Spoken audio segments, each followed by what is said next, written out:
अस्सलामुअलैकुम दोस्तों, क्या हाल चाल है। बहुत सारे कमेंट्स आ रहे हैं जी आजकल ओमान में ड्राइविंग लाइसेंस के मतलब। तो देखिए, एक तो इंटरनेशनल लाइसेंस वो मैंने आपके लिए बनाया था, वो वीडियो शेयर नहीं की, वो भी शेयर करते हैं।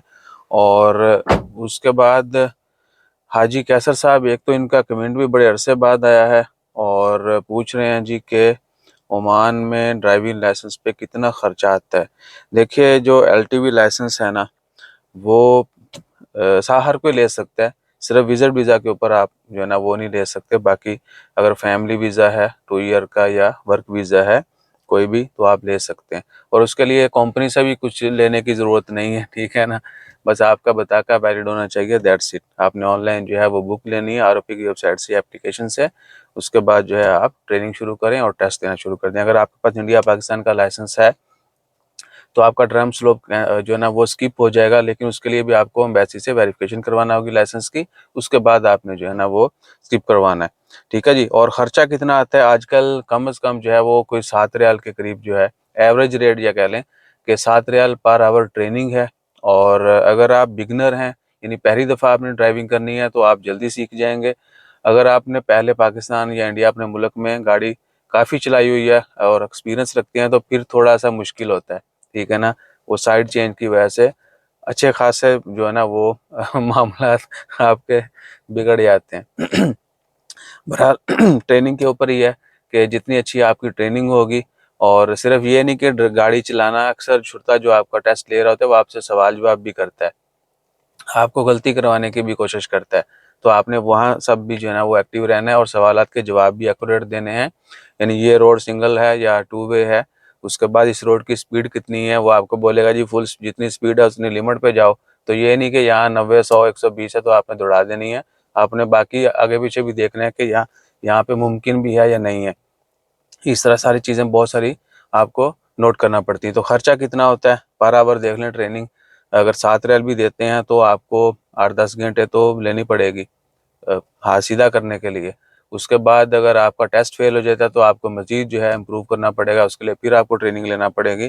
तो कम अज़ कम खर्चा, और टेस्ट देते हैं तो आपको 35-40 रियाल जो है वो उसको ट्रेनर को देना पड़ेगा जिस दिन आपका टेस्ट होता है। 2010-12 तक 20 रियाल होते थे। अगर आप टेस्ट देते हैं, 5 रियाल जो है वो टेस्ट की फ़ीस है और 20 रियाल आपने ट्रेनर को देने, बेशक आपका टेस्ट फेल हो या पास हो।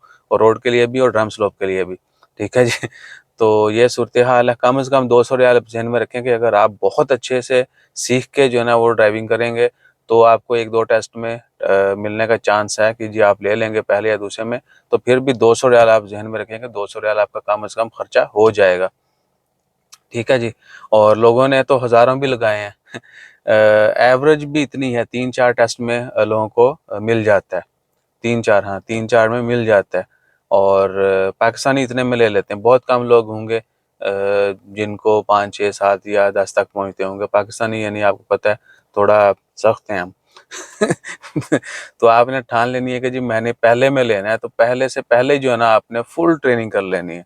और अगर दोस्त सब आपके साथ घूमते फिरते हैं तो भी जो है ना आपने सवाल जवाब करते रहना है।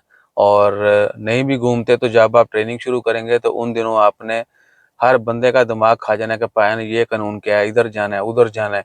जहाँ पर आपका टेस्ट होना है आपने उस एरिया में, जहाँ पर ट्रेनिंग करनी है उस एरिया में जाएं, ठीक है ना। देखें, दूसरों को देखें उधर टेस्ट देते हुए। और वहाँ पर कोशिश करें किसी के साथ जाएं गाड़ी में बैठ के और उनसे सारा कुछ पूछें। आप पहले यानी उस एरिया से बहुत अच्छी तरह वाकिफ हो जाएं और फिर आपको ट्रेनिंग की भी कम ज़रूरत पड़ेगी और आप गलतियां भी कम करेंगे, ठीक है ना। तो खर्चे से ज़्यादा जो है ना वो आपकी चाको चौबंदी जो है ना वो ज़रूरी है।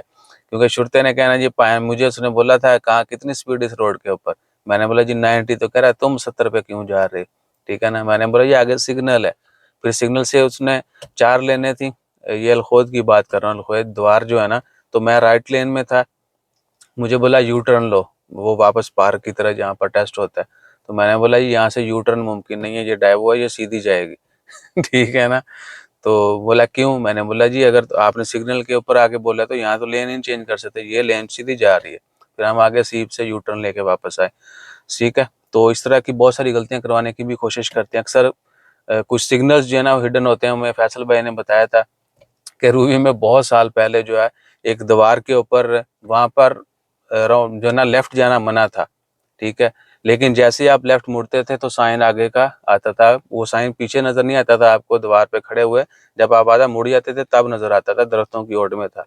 तो शुरता हर बंदे से गलती करवाता था, और अगर आपको पहले आपने वो इलाका फिरा हो या जहन में हो चीजें, तो फिर जो है ना आप वो गलती नहीं करते। बहुत सारी चीजें ऐसी हैं जो आपको ड्राइविंग से हट के भी देखना होती हैं, ठीक है ना।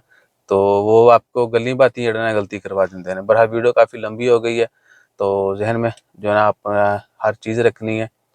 जो आपको नेगेटिविटीज़ जो है ना वो आपने पहले याद करनी है ठीक है ना, क्योंकि वो शुरू ही करते हैं।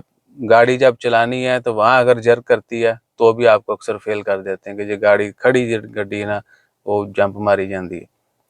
तो छोटी मोटी गलतियां जो हैं वो आपने नहीं करनी। जज़ाकल्लाह, अल्लाह हाफिज़।